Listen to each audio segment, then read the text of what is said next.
Okay, Assalamualaikum Cik Baiti. Saya wakil daripada syarikat ini. Cik Baiti sudah bersedia untuk ditemu dia? Waalaikumsalam Puan, saya sudah bersedia.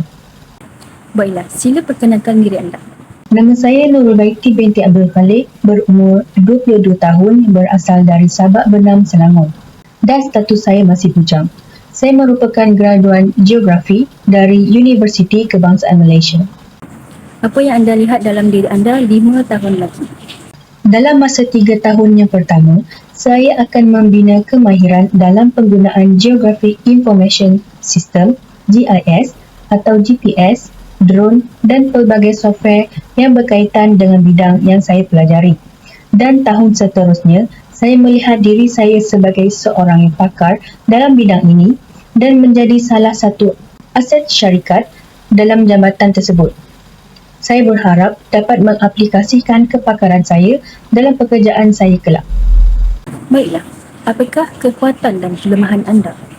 Kekuatan yang saya ada ialah saya seorang yang komited dan boleh bekerja dalam kumpulan.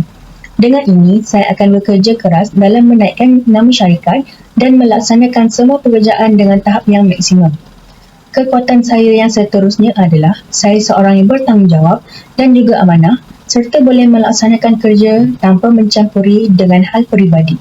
Bagi kelemahan saya pula, apabila saya diberikan satu tugasan, saya akan menyiapkannya lebih awal daripada jadual yang sepatutnya kerana saya banyak mengambil iktibar daripada membuat satu tugasan pada saat akhir yang sangat menyakitkan. Saya sangat mementingkan kesempurnaan dalam kerja yang saya lakukan. Oleh yang demikian, saya akan menyimak kerja saya berkali-kali sehingga saya betul-betul puas hati dengan apa yang saya lakukan. Baiklah, bagaimana tangga gaji yang anda harapkan?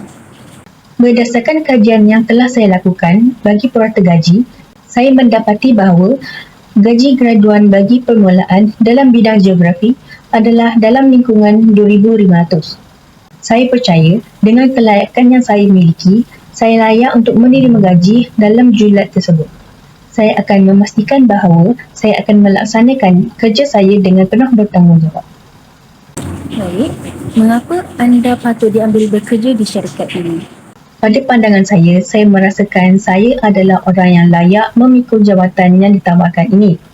Saya tidak menafikan mungkin ada calon lain yang mempunyai kebolehan yang setanding saya dalam memikul tugas ini. Tetapi berdasarkan kelayakan akademik, pengalaman, minat dan semangat juang yang tinggi dalam jiwa saya, ianya pasti mendorong saya untuk memberikan yang terbaik untuk organisasi atau jabatan yang bakal saya sertai. Apakah sumbangan atau inovasi yang boleh anda berikan sekiranya menjawat jawatan yang dipohon? Pengalaman kerja terdahulu saya termasuk inovasi dalam banyak bidang, termasuk strategi untuk kerja berpasukan yang lebih berkesan. Di syarikat terdahulu saya merangka strategi untuk meningkatkan kerjaya berpasukan dan komunikasi di kalangan anggota projek pasukan. Saya bukan sahaja dapat membawa idea-idea saya dari pekerjaan terdahulu, tetapi fokus umum saya untuk inovasi kepada organisasi anda. Baik, apakah kepakaran anda selain daripada jawatan yang dipohon? Selain dari kepakaran teknikal, saya juga menguasai soft skill seperti kemahiran berkomunikasi, berfikiran kreatif dan juga proaktif dalam apa sahaja yang dilakukan. Inisiatif yang saya akan lakukan sudah tentu dimulai dengan mencari ilmu sama ada dalam bentuk latihan maupun membaca. Kemudian, ia mestilah disusuli dengan tindakan. Baiklah, soalan seterusnya. Apakah pandangan anda sekiranya ada pendapat mengatakan pengalaman bekerja merupakan elemen penting dalam pemilihan calon untuk mengisi kekosongan jawatan? Saya tidak menafikan bahawa pengalaman bekerja sangat penting dalam pengambilan pekerja baharu. Akan tetapi, bagi graduan yang baru melangkah ke alam pekerjaan juga memerlukan pekerjaan untuk mendapatkan pengalaman.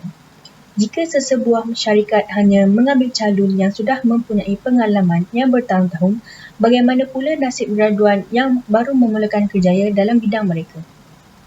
Pandangan saya yang lain, graduan boleh membuat pengalaman sendiri sebelum memasuki ke alam pekerjaan dalam bidang yang diinginkan, seperti menyertai program protege dan lain-lain. Baiklah, soalan terakhir. Wajarkah seseorang graduan menerima tawaran pekerjaan yang bukan bidang kemahiran mereka? Bagi pendapat saya, wajar untuk seseorang graduan untuk menerima tawaran pekerjaan yang bukan bidang kemahiran mereka. Hal ini dikatakan demikian kerana mereka boleh mengumpul segala pengalaman bekerja dalam pelbagai bidang. Dengan erti kata lain, mereka boleh melakukan pelbagai kerja ataupun multitasking yang tidak berkaitan dengan bidang yang mereka pelajari. Itu saja, terima kasih. Terima kasih Puan.